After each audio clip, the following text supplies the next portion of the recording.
నా యేసుని సన్నిధిలో కుతూహల ఆర్భాటమే, నా యేసుని సన్నిధిలో ఆనందమే, నా యేసుని సన్నిధిలో ఆనందమే, నా యేసుని సన్నిధిలో కుతూహల ఆర్భాటమే, నా యేసుని సన్నిధిలో.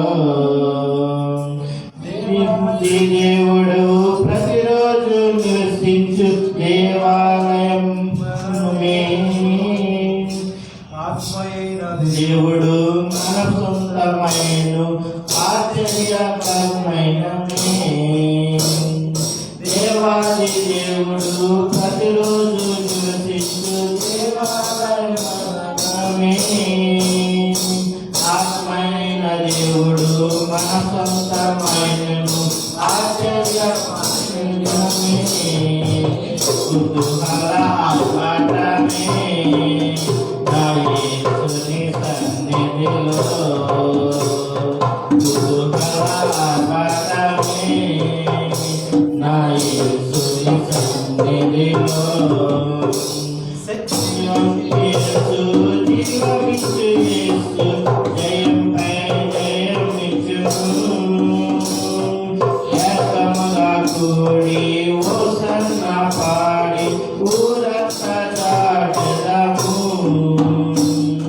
సత్యమిచ్చు యేసు, జీవమిచ్చు యేసు, జయంపై జయమిచ్చును, ఏకముగా కూడి హోసన్న పాడి ఊరంతా చాటెదము. కుతూహల ఆర్భాటమే, నా యేసుని సన్నిధిలో కుతూహల ఆర్భాటమే, నా యేసుని సన్నిధిలో ఆనందమే, నా యేసుని సన్నిధిలో ఆనందమే, నా యేసుని సన్నిధిలో కుతూహల ఆర్భాటమే, నా యేసుని సన్నిధిలో కుతూహల ఆర్భాటమే, నా యేసుని సన్నిధిలో.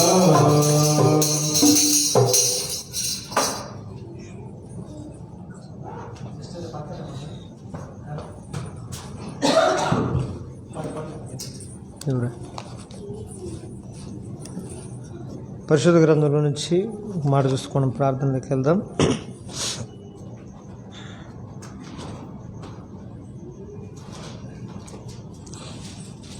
యోబు గ్రంథం 5వ అధ్యాయము మొదటి వచనం.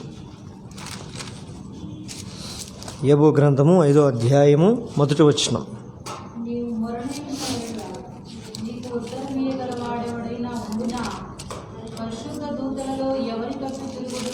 చాలు. నీవు మొరలిడిని ఎడల నీకు ఉత్తరమీయగలవాడెవడైనా ఉండునా, పరిశుద్ధ దూతలలో ఎవరి తట్టు నీవు తిరుగుదు. చిన్న ప్రార్థన చేసుకుని మనం ముందుకెళ్దాం. ప్రార్థన చేసుకుందాం. కృపా కనికరము కలిగిన మా పరిశుద్ధుడు అయిన మా తండ్రి, ఉన్నతమైన శ్రేష్టమైన మహిమ గల మీ నామానికి స్తుతులు స్తోత్రము. ఇదిగో నా దేవా, ఈ రాత్రికాల సమయంలో నీ సన్నిధిలో సియోనులో నీ సముఖమందు ప్రార్థించడానికి మీరు మాకు ఇచ్చిన కృపకే నీకు వందనాలు. చేరువచ్చిన బిడ్డలు మమ్మల్ని అందరూ దీవించము, ఆశీర్వదించము, పరిశుద్ధపరచము. ఉదయకాలంలో కూడా తండ్రి, నీ బిడ్డల యొక్క ఉపవాస ప్రార్థనలో నాయన తండ్రి నడిపించిన దానం బట్టి నీకు తిరిగి రాత్రి దేవా నాయన నీ తిరిగి నీ పాద సన్నిధి నీ సన్నిధి విజ్ఞాపన నిమిత్తమై దేవా వచ్చిన మమ్మల్ని కూడా మీరు కృపకు అప్పచెప్తున్నాం.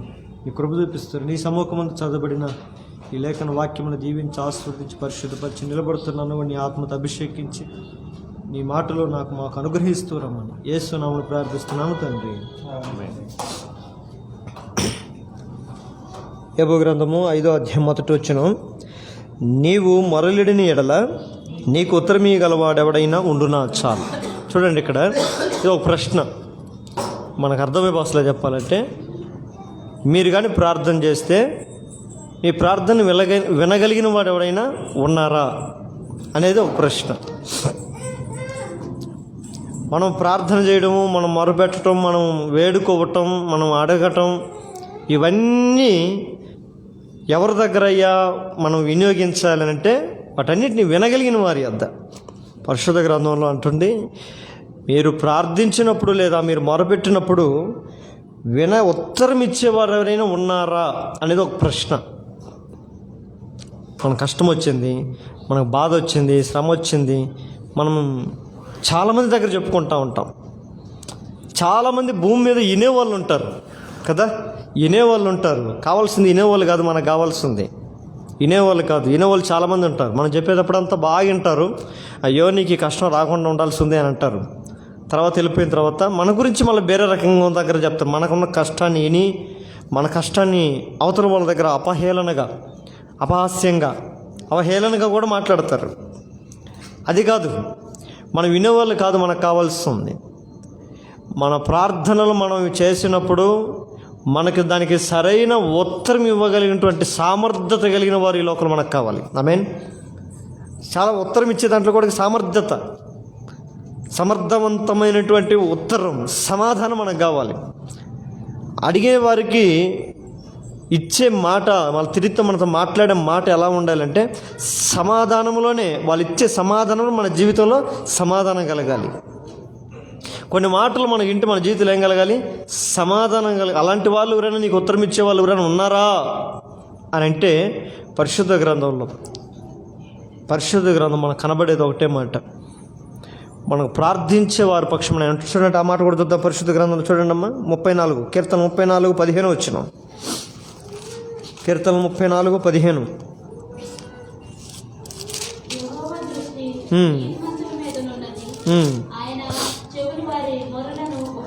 చాలు. యెహోవా దృష్టి నీతిమంతుల మీద ఉన్నది, ఆయన చెవులు వారి మొరలకు ఒగ్గిని. ఎవరున్నారు అంటే నేను వివరించుకు సమయం లేదు. చూడండి, ఇప్పుడు మొదటిగా ప్రశ్న ఏంటి అంటే, మనము మొరబెట్టినప్పుడు లేదా ప్రార్థించినప్పుడు, మనం అడిగినప్పుడు, మనం వేడుకున్నప్పుడు, ఇవన్నీ విని మన జీవితానికి కావలసిన మన జీవితంలో సమాధానపరచగలిగే సమాధానం ఎవరైనా ఇచ్చేవాళ్ళు, ఉత్తరం ఇచ్చేవాళ్ళు ఎవరైనా ఉన్నారా అంటే మనం ఆరాధిస్తున్న ప్రభువైన యేసుక్రీస్తు వారు మన ప్రార్థనలు వినడానికి ఎల్లప్పుడూ చెవి ఒగ్గి ఉంటాడంటే, ఎప్పుడు సిద్ధంగా ఉంటాడంట. దేవునికి మహిమ కలుగును గాక. అలా అని చెప్పి అందరూ ప్రార్థన చేసేవాళ్ళ మొరలు నేను వింటానంటున్నాడా?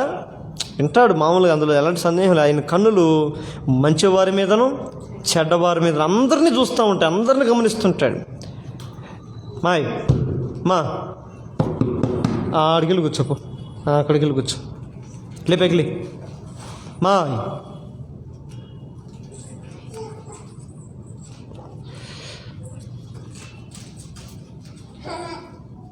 చూడండి, మనము ప్రార్థన చేసేటప్పుడు దేవుడు ఎల్లప్పుడూ కూడా వినటానికి ఇష్టపడుతుంటాడంట. ఎలా ఉంటాయి, ఎవరి మీద ఆయన దృష్టి ఉంటుంది అని అంటే ప్రాముఖ్యంగా నీతిమంతుల మీద ఆయన దృష్టి ఉన్నది. మరి ఈ భూమి మీద నీతిమంతులు లేరని చెప్పేది కూడా మళ్ళా దేవుని మాటే. నీతిమంతులు లేడు, ఒక్కడైనను లేడు, అందరూ పాపం చేసిన వాళ్ళే. మరి ఇప్పుడు దేవుడి దృష్టి ఎవరి మీద ఉంటుంది? ఇక్కడ మనం చదువుకున్న మాట ప్రకారం నీతిమంతుల మీదే ఏముందంట మాట చదువు. యెహోవా దృష్టి నీతిమంతుల మీద ఉన్నది.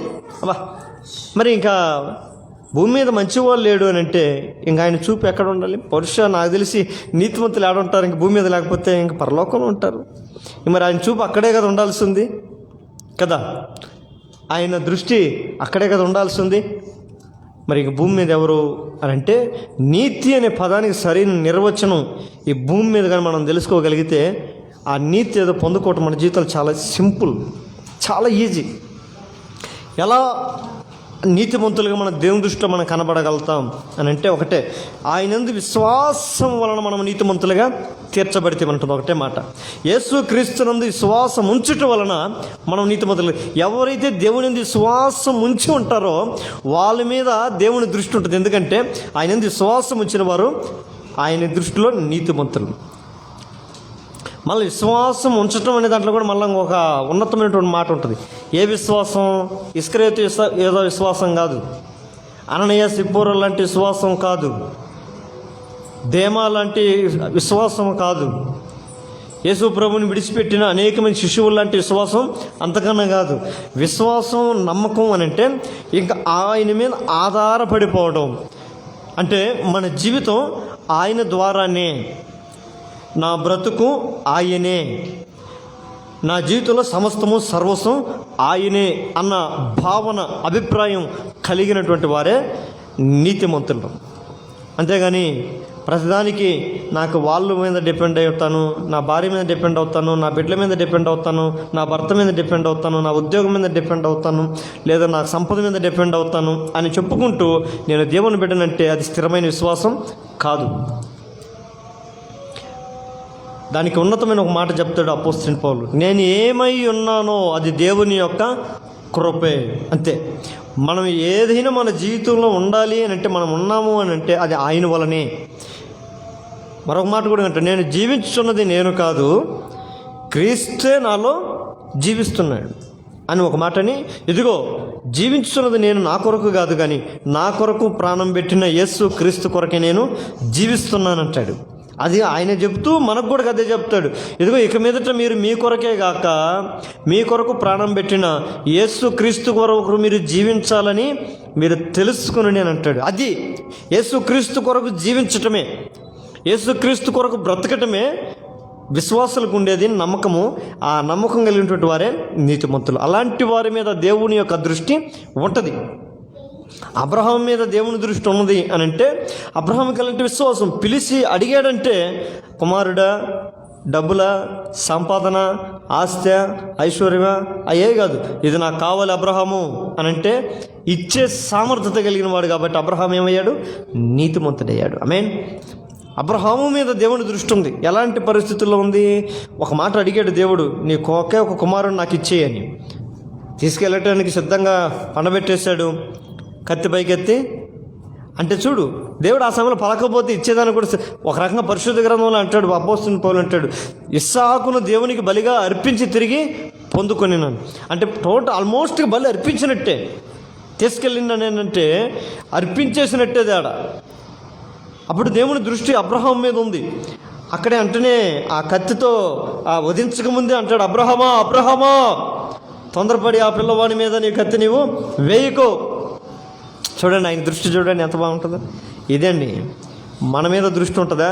మన మీద దేవుని దృష్టి ఉండాలి. మన మీద దేవుని దృష్టి ఉందా లేదా అనే అవిశ్వాసం మనలో ఉండకూడదు. నిశ్చయముగా నీతిమంతుల మీద ఆయన దృష్టి ఉంది. అలాంటి వారు ప్రార్థన చేసేవారు ప్రార్థనలో మొరలకు ఆయన చెవియొగ్గి ఉంటాడంట. ఎప్పుడు సిద్ధంగా ఉంటాడు వాళ్ళు ఏం చేస్తారా అని. అంటే ఇప్పుడు నీతిమంతుల్లో ఉండే ఉన్నతమైన ఒక అలవాటు ఏంటయ్యా అంటే, వాళ్ళు ఏ సమస్య వచ్చినా, ఏ అవసరం వచ్చినా మొదటగా దేవుని సన్నిధిలో మొరపెట్టడానికి సిద్ధపడి ఉంటారు. ఆమేన్. ఇది అంటే ప్రతిదానికి ప్రార్థనకి ప్రాముఖ్యత ఇచ్చే వాళ్ళే నీతిమంతులు. ప్రార్థించటానికి, ప్రార్థనలో గడపటానికి, దేవుని సన్నిధిలో మొరపెట్టడానికి, దేవుని సన్నిధిలో విజ్ఞాపన చేయటానికి, దేవుని సన్నిధిలో విన్నవించుకోవటానికి, వేడుకోవటానికి ఎవరైతే తమ జీవితంలో ఉన్నతమైన ప్రాధాన్యతని ఇస్తారో వాళ్ళే దేవుని దృష్టిలో నీతిమంతులు. వాళ్ళకి ప్రార్థన ఆయాసం కాదు, కష్టం కాదు, ప్రయాసం అనిపించదు, ఇబ్బంది అనిపించదు, శరీరం వడలక అనిపించదు.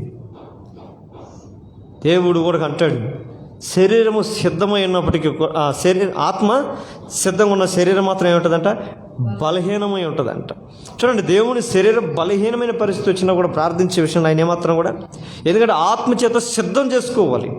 అందుకని ఆత్మచేత శరీర కార్యములు మనం చంపివేసుకున్నాడని వాక్యం సెలవిస్తుంది. ఇప్పుడు మన అంశంలోనికి వస్తే, ప్రార్థించే వారి పక్షమున, మొరపెట్టే వారి పక్షమున వినేదగిన వారు ఎవరైనా ఉన్నారా అంటే దానికి సమాధానం ఏంటి? ఉన్నారు. ఎవరైతే యేసుక్రీస్తు నుండి విశ్వాసం నుంచి భూమి మీద ఉంటారో అటు వారిని యేసు ప్రభు నీతిమంతులుగా మారుస్తాడు. అటు వారు ప్రార్థన చేస్తే వారి పక్షాన దేవుడు ఖచ్చితంగా వారి ప్రార్థనలు వింటాడు. పరిశుద్ధ గ్రంథంలో ఆదికాండంలో చూడండి ఒక మాట, 16వ అధ్యాయం 11వ వచనం, త్వరగా చదవాలి. 11వ వచనం, ఆదికాండము 16వ అధ్యాయం 11వ వచనం. యెహోవా దూత ఇదిగో, యెహోవా నీ మొరను వినెను. నీవు గర్భవతివై ఉన్నావు. నీవు కుమారుని కని అతనికి ఇష్మాయేలు అని పేరు పెట్టెదవు. అతడు అడవి గాడిద వంటి మనుష్యుడు. అతని చెయ్యి అందరి చేతులు అతనికి విరోధముగా నుండును. చాలా మీరు చూడండి, అబ్రాహాము భార్య అయిన శారాయి అతనికి పిల్లలు కనలేదు. ఆమెకు హాగరు అనే ఐగుప్తురాలనే దాస్యుడని. కాగా శారాయి చదువు మాట 11వ వచనం చూడు. మరియు యెహోవా దూత ఇదిగో యెహోవా నీ మొరను వినెను.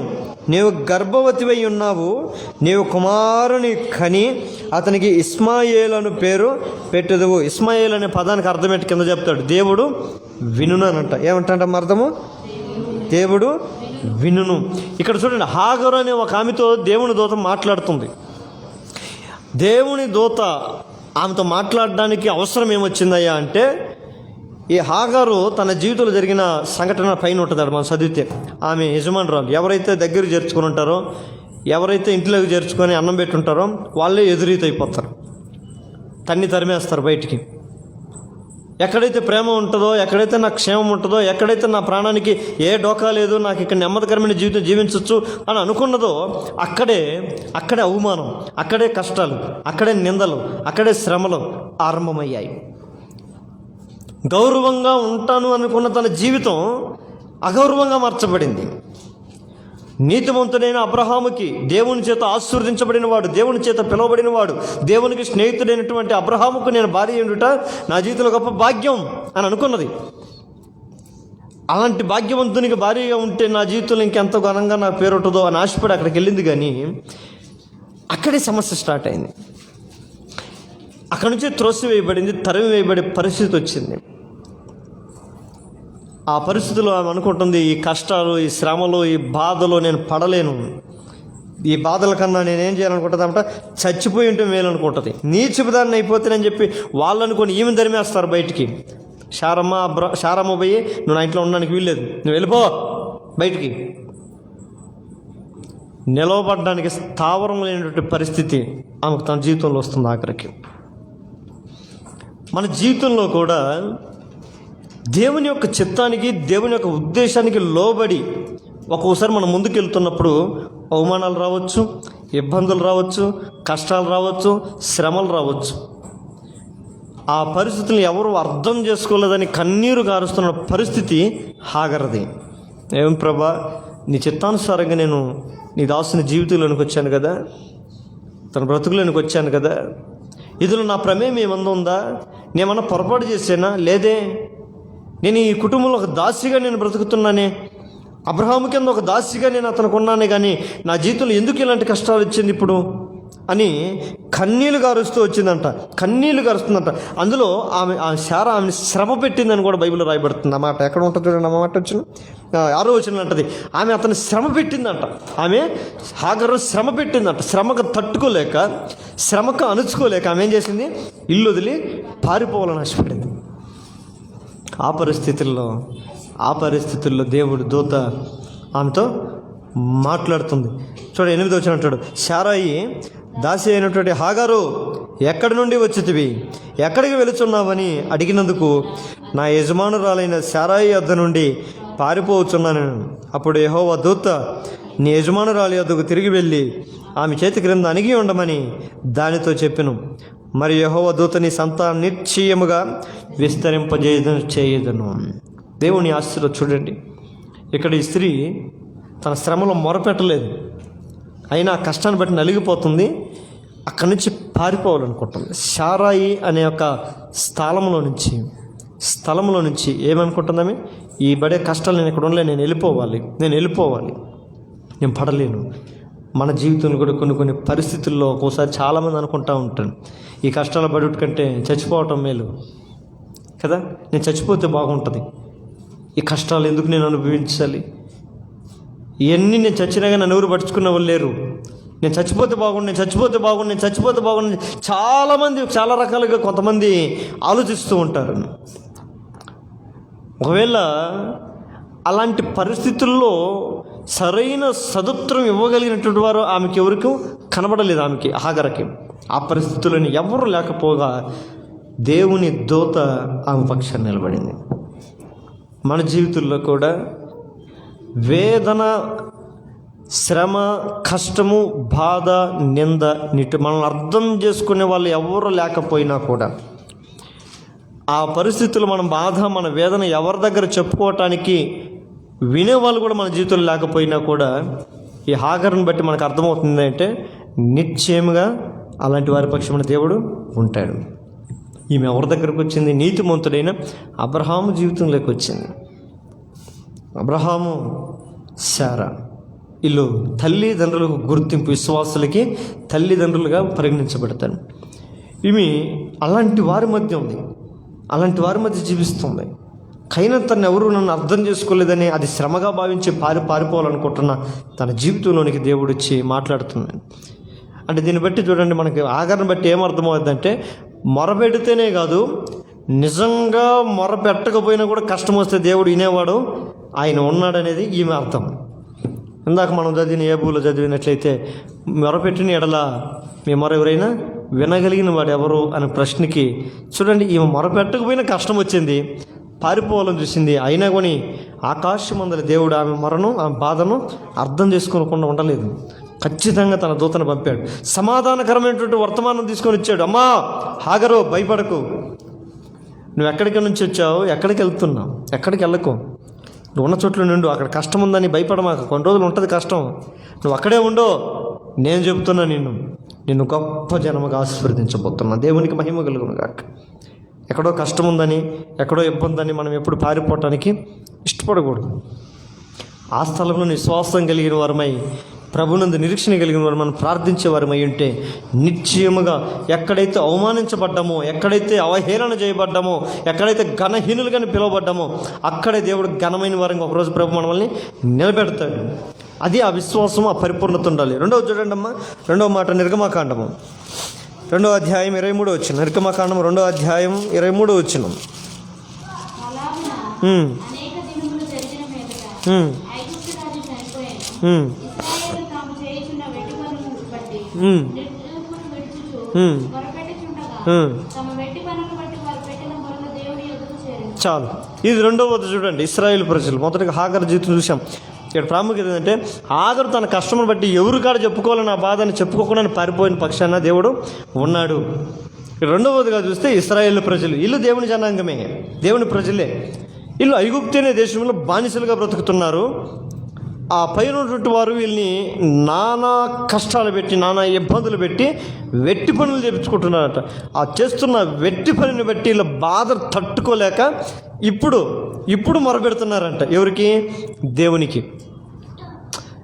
వాళ్ళు చాలా సంవత్సరాలు, ఇంచుమించు 400 సంవత్సరాలు మొరపెట్టుంటారు. ఆ 400 సంవత్సరాల్లో వాళ్ళు మొరపెట్టి ప్రత్యుత్తరం రాకపోగా వాళ్ళు ఏమనుకొని ఉండాలి? ఇంకెక్కడ దేవుడున్నాడు, ఇంకెక్కడున్నాడు మనం మొరపెట్టడానికి, ఇంకెక్కడ దేవుడని. ఒకరోజు మోషే వచ్చి వాళ్ళతో అన్నప్పుడు అదే మాట అంటారు, ఇదిగో నిశ్చయంగా దేవుడు మీ బాధలు, మీ కన్నీరు చూసి ఉన్నాడు, మిమ్మల్ని విడిపించుటకు ఆయన ఇష్టం కలిగి ఉన్నాడు, అందుకే నన్ను ఆయన ఇక్కడ పంపించాడంటే నిజంగా దేవుడు ఉన్నాడు. ఆయన ఉంటే మాకెందుకు ఈ కష్టాలు వస్తాయి, ఆయన ఉంటే మాకెందుకు ఈ బాధలు వస్తాయి, ఆయన నిజంగా దేవుడయ్యి ఉంటే, మా పితృల దేవుడయ్యి ఉంటే మేమెందుకు ఇతరుల కింద బానిసలుగా బ్రతకాల్సి ఉన్న, ఈ దౌర్భాగ్యమైన జీవితం జీవించాల్సిన అవసరం మాకేముంది అని అవిశ్వాసంతో గుడిగట్టుకుపోయారు. కానీ ఆ గుంపులో చూడండి, కొంతమంది తమ పెడుతున్న మొరను బట్టి ఆ మొరని దేవుడు అర్థం చేసుకున్నాడు. అది మాత్రమే కాదు, అదే 3వ అధ్యాయం 7వ వచనంలో కూడా చూడండి, ఆయన మాట అంటాడు, దేవుడు ఆ మాట అంటాడు ఆడ.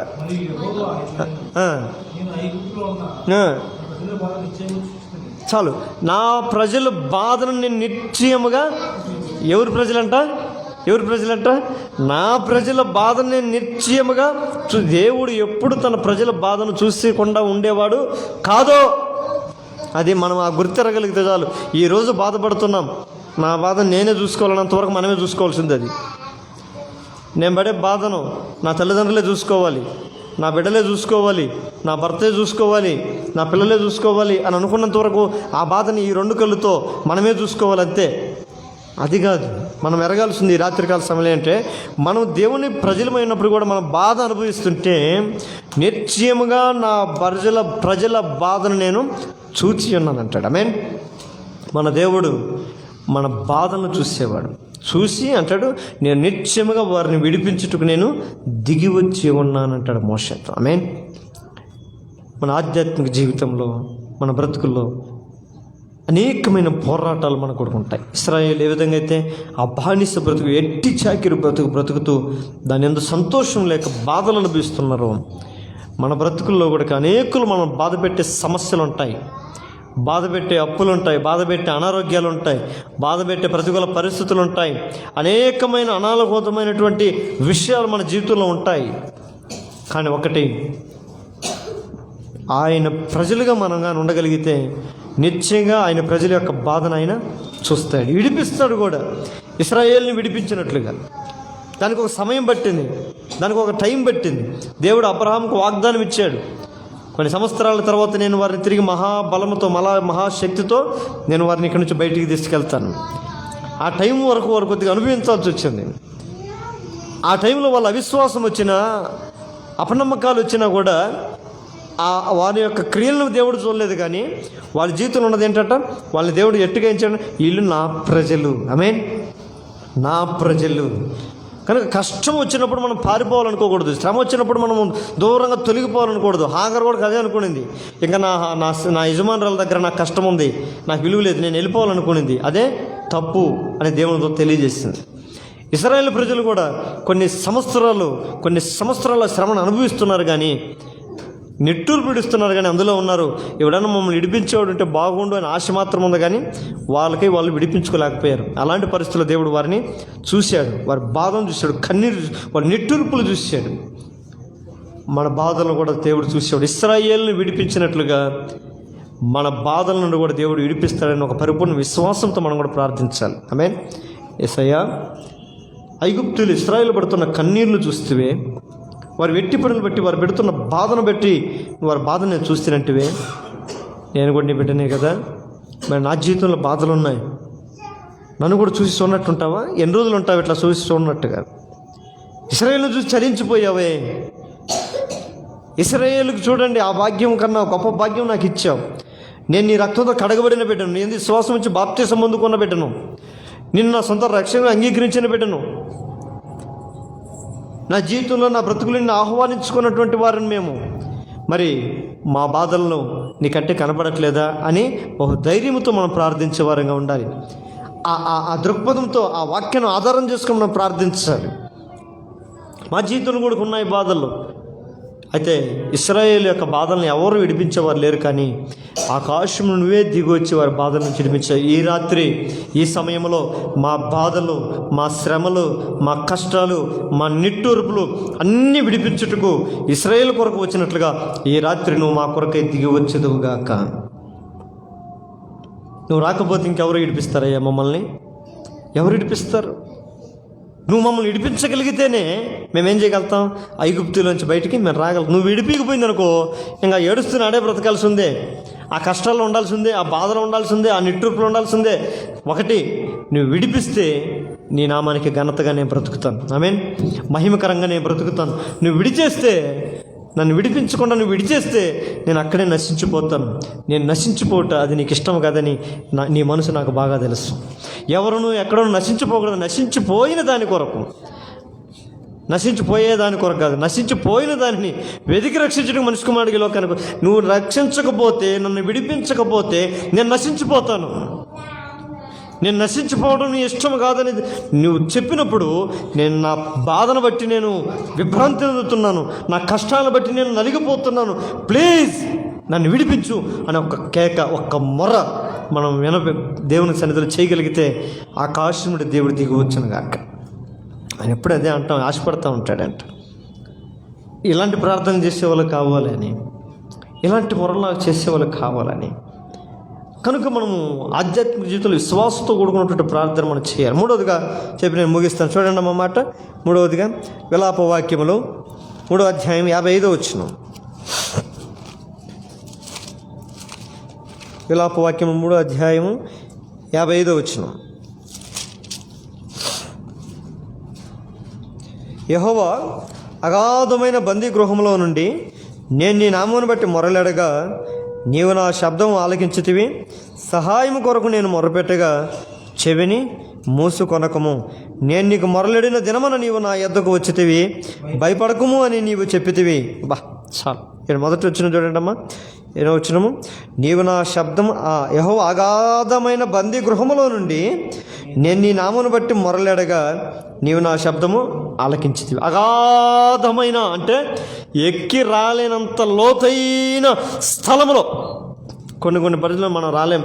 ప్రభా ఇంక నేను ఎక్కలేను, నీవే మమ్మల్ని ఎక్కించాలి. యోనా సముద్రంలో చేప కడుపులోకి వెళ్ళిపోయి ఎక్కడికి వెళ్ళిపోయిందో తెలియదు చేప కదా, ఆయనకు తెలియదు. ఇంకా లోతుల గీతలు ఏమీ ఇంకేసుకోలేడు. ఆయన ఉండేది అంధకారంలోకి వెళ్ళిపోయి చేప మనిషి మింగేసిందంటే ఇంక లోపల ట్యూబ్ లైట్లు ఉంటాయి, ఎల్ఈడి లైట్లు ఉంటాయి, ఏముంటుంది? అటు చూసినా అంధకారమే. అందులోకి వెళ్ళిపోయాడు ఆయన. ఆ అగాధమైన స్థలములో నుండి నేను ఎట్లా బయటికి రావాలి, నేను ఎట్లా రీతిగా మళ్ళీ తిరిగి దేవుని చిత్తాన్ని నేను తెలుసుకొని నేను క్షమాపణ పొందుకొని దేవుని పని చేయాలి అనే ఆలోచన ఎలా వచ్చింది అంటే, బయటపడడానికి ఉన్నతమైన మార్గం ఏంటో ఆ భక్తుడు ఎరిగాడు. అదేంటో కాదు ఆ మార్గం. అంత పరిస్థితుల్లో కూడా దేవునికి ప్రార్థన చేశాడు. దేవునికి మహిమ కలుగును గాక. యోనా గ్రంథం చివరి అధ్యాయం అంతా అది అంటాడు, దేవా అగాధములో నేనున్నాను, సముద్ర భూదిగంతములోనికి నేనున్నాను, భూదిగంతంలోకి నేను వెళ్ళిపోయాను, నన్ను విడిపించు, నాకు సహాయం చెయ్యి. నీ జీవితంలో నీ మాట వెనక నేను పొరపాటు చేశాను, ఒప్పుకుంటాను. అంత మాత్రాన నువ్వు నన్ను విడిచిపెట్టేస్తావా, నన్ను నాశనం చేస్తావా? నీ మాటలు వినవునదని చెప్పి నేను మనిషినయ్యా, నరమాత్రుణ్ణి, నాకు లేదా నేను మనిషిని కాబట్టి నాకు ప్రాణభయం ఉండదా? వాళ్ళు ఎక్కడ చంపేస్తారో, నన్ను ఎక్కడ నరికేస్తారో అని మనిషిని కాబట్టి నేను భయపడ్డాను. అంత మాత్రాన నన్ను ఈ రీతిగా నాకు ఈ స్థితి కలిగి చేస్తే ఎట్లా ప్రభువా నువ్వు? ప్లీజ్ తిరిగి నాకు ఒక అవకాశమే.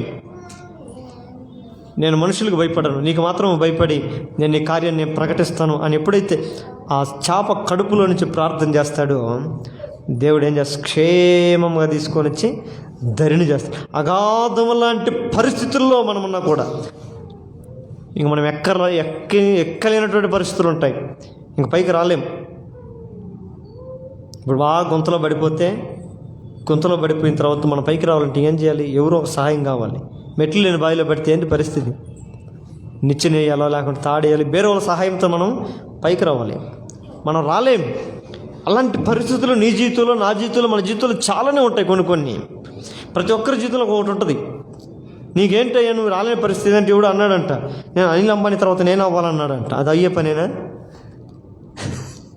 నీకు ఎంత ఎదగాలని, ఎంత పైకి రావాలనుకుంటూ కోరుకోరా నువ్వంటే, అనిల్ అమ్మిన తర్వాత నేను అనిల్ అమ్మని పైన అంత వద్దులే, నాకే అనిల్ అమ్మిన తర్వాత నేను ఉంటే చాలన్నాడంట ఊరు ప్రార్థన పరుడు ఒకడు. ఇది కాదు, కొన్ని పరిస్థితులు గుండా మనం రాలేని స్థితి, కానీ రావాల్సిన అవసరం ఉంటుంది. రాకపోతే ఆ తీవ్రమైన నష్టం ఉంటుంది అక్కడ. ఖచ్చితంగా మనం బయటకు రావాలి. అలాంటి పరిస్థితులన్నిటి నుంచి దేవుని దగ్గర మనం మొర్రపెడితే, విలాప వాక్యంలో చదివిన మాట చూడండి, నా శబ్దం నువ్వు ఆలకించితివి, నేను నీ సహాయము కొరకు నేను మొర్రపెట్టగా. అబ్బా ఏమంటాడు చూడండి, నేను ప్రార్థన చేసినప్పుడు నువ్వు చెవు మూసుకోమాకయ్యా, నువ్వు చెవు మూసుకుంటే ఇంక నేను నా ప్రార్థనకి అర్థమే లేదు, ఇంకా నా ప్రార్థనకి అర్థమే లేదు. ఇంకా నువ్వు చెవు మూసుకున్నట్టు చెప్పు, కావాలంటే నేను కళ్ళు తెరిచేస్తాను, ఇంకెందుకు అనవసరంగా ప్రార్థన కదా. మీరు ఫోన్ చేస్తారు, నాతో మాట్లాడుతూ ఉంటారు, నేను మీతో మాట్లాడడానికి ఇష్టం లేదని చెప్పి టక్క స్విచ్ ఆఫ్ చేసేస్తాను. అయినా కానీ నువ్వు ఊహించుకొని వింటున్నాలే అని చెప్పి మాట్లాడితే ఎవరికి ఉపయోగం ఉంది? నాకు ఉపయోగం ఉంటుంది, మీకు ఉపయోగం ఉంటుంది. లైన్లో ఉన్నాడని అనుకొని మాట్లాడితే ఏం ప్రయోగం?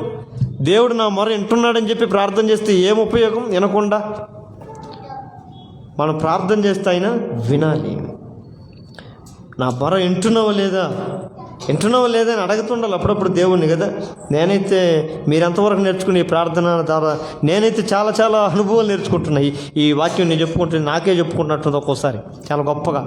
నేనే చాలా నేర్చుకుంటున్నా ఈ విషయాలను బట్టి, ఎట్ట ప్రార్థన చేయాలో, ఎట్లా దేవుని సన్నిధిలో అడగాలి. ఒక్కోసారి ఏదో వచ్చినమా దేవుని సన్నిధికి వచ్చిన మోకాలు వేసినమా చెప్పాల్సిన చెప్పి కళ్ళు తెరిచి తిరిగి చూడకుండా వెళ్ళిపోతాం. వెళ్ళేటప్పుడు ఒక్కోసారి అయినా కానీ నేను చెప్పొచ్చాను, ఆయన వినుంటాడా? వినకపోతే నా ప్రార్థన ఏమైపోయి ఉండాలి? నిష్ప్రయోజనం కదా అని చెప్పి నాకు ఆలోచన వచ్చింది. అందుకని నేను తెలివిగా ఏం చేసినానంటే, అట్లయితే నేను అవిశ్వాసంగా చేసేదానికంటే మళ్ళీ రెండో రోజు వచ్చి కూర్చొని మోకాళ్ళు వేసి ప్రార్థన చేశా. ఏమని చేశాను తెలుసా? మోకాళ్ళు వేసి, ప్రభా నువ్వేమన్నావు, ఈ భూమి మీద ఏ రూపంలో ఏ స్వరూపంలో నన్ను చేసుకోకూడదు అన్నావు. రైట్, నీ వాక్యమే నీవని, చదివే మాటలే నీ మాటలని, ఈ వాక్యమే దైవమని నీవని నేను నమ్మి ఆ మాటలు ఆధారించి నేను ప్రార్థన చేస్తున్నా. నీ నామమును బట్టి ప్రార్థన చేస్తున్నా. నీ నామమును బట్టి నేను ప్రార్థన చేసినానుకో, వెనకపోయిందనుకో, అది నా తప్పు కాదు, అది నీ తప్పు. ఎందుకు తెలుసా? ఈ భూమి మీద నాలాంటి వాళ్ళు అన్ని జనులు అనేకులు బండ దగ్గరికి వెళ్ళి ప్రార్థన చేస్తారు, చెట్టు దగ్గరికి వెళ్ళి ప్రార్థన చేస్తారు, అది విగ్రహారాధన అంటారు. నేను ఇక్కడ బండను పెట్టుకోలేదు, చెట్టును పెట్టుకోలేదు, కొమ్మను పెట్టుకోలేదు, ఏది పెట్టుకోలేదు. ఒకటే, నువ్వు అన్న వాక్యాన్ని బట్టి మాత్రం ఇప్పుడు నా వాక్యమే దేవుడై ఉండి అన్నావు కదా, ఆ నామం ఆ వాక్యం బట్టి నేను ప్రార్థన చేస్తాను. ఇప్పుడు వెనకపోయిన దాంట్లో ఈయనేదో నాకు సంబంధం లేదు, వినాల్సింది అంతే నువ్వు అంటే. ఇప్పుడు దేవుడు ఏమంటాడు? ఓరి నాయన, వీడు యాకోబు మించినోడు వాళ్ళని కదా, లాజికల్తో కొట్టి నన్ను పట్టుకుంటాడు వీడు. సరే చేయలే, ఎన్ని రోజులు చేస్తా చూస్తాను నేను. నువ్వు అడగతా నేను ఎందుకు ఇవ్వాలా? కానీ నీ విశ్వాసం కూడా ఎట్లా ఉంటుంది? నేను చెట్టుని మొక్కలేదు, గుట్టను మొక్కలేదు, రప్పని మొక్కలేదు అంటావు కదా. ఈ విశ్వాసం నీకు ఎంతవరకు ఉంటుందో చూడాలనుకుంటాడు. నేను 4 రోజులు చేసి, 5 రోజులు చేసి, 6 రోజులు చేసి అబ్బాయి సమాధానం అంటే ఇది కూడా విగ్రహం అంటే పాయా, అయిపోయా, నా విశ్వాస జీవితం పాయా. నువ్వు నా మొర వింటున్నావు, వింటావు కూడా. ఎందుకంటే నువ్వు ఉన్నవాడివి, అనువాడివి, వినేవాడివి, ఆలకించేవాడివి. ఈ మాటలన్నిటిని నేను నమ్మి నేను విశ్వసించి ప్రార్థన చేస్తున్నాను. ఈ ప్రార్థన చేస్తే ఈ భూమి మీద ఎవరు విన్నా వినకపోయినా, నా ప్రార్థన ఎవరు మొరలకి ఉత్తరం ఇవ్వకపోయినా ఉత్తరం ఇచ్చేవాడు. అబ్రహాముకు ఉత్తరం ఇచ్చావు, హాగర్కు ఉత్తరం ఇచ్చావు, ఇశ్రాయేలు ప్రజలకు ఉత్తరం ఇచ్చి విడిపించావు. ఈ రాత్రి కలిసి మాకు గోడికి విడుదలిస్తావు. మొక్కల మీద కొంత ఖచ్చితంగా విడుదలిస్తావు, విమోచనిస్తావు. మేము పడిపోయిన సందర్భాలు ఉన్నాయి. అందరు కళ్ళు మూసుకోవాలి, మొక్కల మీద కళ్ళు మూసుకున్నాం. దేవుని సన్నిధిలో ప్రార్థన చేద్దాం.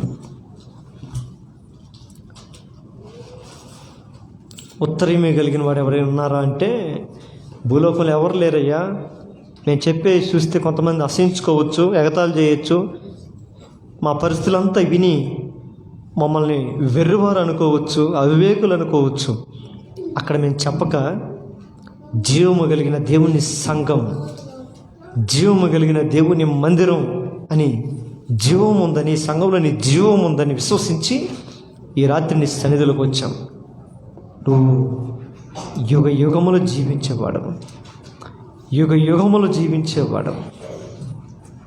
నీ జీవము కలిగిన నీ సంఘముని రాత్రి మేము మోకాళ్ళు వేసి మనుషుల దగ్గర చెప్పుకోలేని అనేకమైన బాధలు మమ్మల్ని అర్థం చేసుకునేవాడువని, మమ్మల్ని క్షమించేవాడువని, మమ్మల్ని విడిపించేవాడువని, మాకు సహాయం చేసేవాడువని, మా ఎడల నీ కరుణ, నీ కృప, కటాక్షం చూపించగలిగిన వాడువని ఎరిగి ఈ రాత్రి నీ సన్నిధికి వచ్చాం. కష్టం వచ్చిందని తొలగిపోతున్న హాగర్ను చూశావు. ఎక్కడికి వస్తున్నావు, ఎక్కడికి వెళ్తున్నావని తిరిగి అక్కడికే వెళ్ళు, నిన్ను ఆశీర్వదిస్తానన్నావు కదా. మేమున్న పరిస్థితులు మేము కూడా సంతోషంగా లేము. హాగర్ ఉన్న కుటుంబంలో కష్టం ఉంది, శ్రమ ఉంది, అవమానం ఉంది, బాధ ఉంది, ఇబ్బంది ఉంది. ఎస్, నా జీవితంలో కూడా కష్టాలు ఉన్నాయి, శ్రమలు ఉన్నాయి, బాధలు ఉన్నాయి, ఇబ్బందులు ఉన్నాయి, కన్నీరు ఉంది, అవమానం ఉంది. మరి హాగర్కి ఒక న్యాయము, నాకు ఒక న్యాయం కాదు. హాగర్కి న్యాయం చేసిన దేవా, ఈ రాత్రి నా జీవితంలో కూడా న్యాయం జరిగించండి. న్యాయాధిపతి అయిన దేవుడివి నీవు. హాగరు యొక్క క్రియలను బట్టి కాదు, హాగరు యొక్క నీతిని బట్టి చేయట్లేదు, నువ్వు కేవలం నీ కృపను బట్టి కార్యం చేశావు. ఈ రాత్రి మేము కూడా నీ కృప సింహాసనం యొద్ద ధైర్యంతో చేరి ఉన్నామంటే నీ కృప కలిగిన నామం నా జీవితంలో కార్యాలు చేయగలుగుతుంది నేను నమ్ముతున్నాను. నీ కృపలో నేను పొందుకోలేనిదంటే ఏది ఉండదు. నేను ఘోర పాపినై ఉండగానే నీ కృప నన్ను క్షమించింది. నేను ఘోర పాపాత్మలో జీవిస్తుండగానే నీ కృప నన్ను ఆవరించింది. నీ కృప నన్ను నీ బిడ్డగా మార్చింది. మరి నా జీవితంలో ఈ సమస్యల నుంచి నన్ను విడిపించలేవా? నేను నమ్ముతున్నాను. హాగరును చూసినట్లుగా నన్ను చూసి నాకు విడుదల తెచ్చేయండి. నేను పారిపోకూడదు, నేను తొలగిపోకూడదు, నేను నలిగిపోకూడదు, నేను దూరమైపోకూడదు అని అనుకుంటే ఈ సందర్భంలోనూ నీ తోడు నాకు కావాలి, నీ ఆశీర్వాదం నాకు కావాలి. ఇశ్రాయేలు యొక్క నిట్టూర్పులను చూసినట్లుగా ఈ రాత్రి కూడా మేము నీ సన్నిధులు మేము చేస్తున్న మా నిట్టూర్పును ప్రార్థనలన్నిటి కూడా మీరు ఆలకిస్తూ రండి. ఇశ్రాయేలుకి ఐగుప్తు అనే బంధకాల నుంచి విడిపించినట్లుగా మా జీవితంలో కొన్ని బంధకాలు, కొన్ని కమిట్మెంట్లు, కొన్ని నాయన బంధాలు మమ్మల్ని బంధించి ఉన్నాయి. ప్లీజ్ ఇశ్రాయేలును విడిపించినట్లుగా మమ్మల్ని కూడా విడిపించండి. ఇశ్రాయేలు విడిపిస్తే వారు విమోచన గానములతో పాటలు పాడుకుంటూ నీ నామాన్ని స్తుతిస్తూ దేవా ముందుకు సాగిపోయారు. మూడవదిగా విలాప వాక్యములో